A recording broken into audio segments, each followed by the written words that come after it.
Bhadrasana. Bhadrasana is also known as the auspicious pose in English.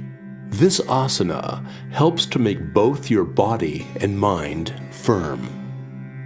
To do Bhadrasana, sit down erect on the floor with your legs stretched out in front of you.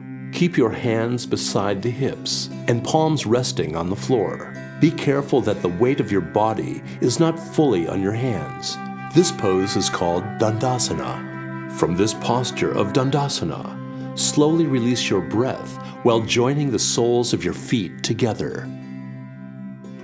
Now, lock your hands with the toes of your feet and slowly bring the heels of your feet as close to your perineum region as possible.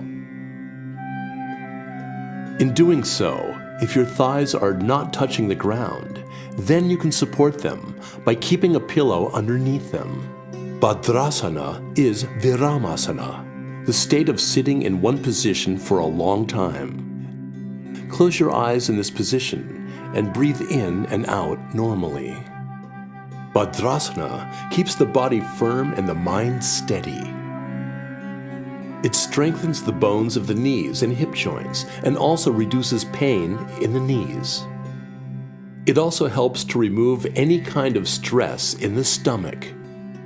It also provides relief during the monthly menstrual cycles in women and other problems. It is also beneficial for pregnant women. People suffering from acute arthritis and sciatica should refrain from doing this asana. Keep sitting still in this position for some time. Open your eyes. While slowly taking your breath in, stretch your legs to the front. Stay relaxed in the Dandasana pose for some time. Bhadrasana affects the innermost organs of your body and makes your entire body healthy.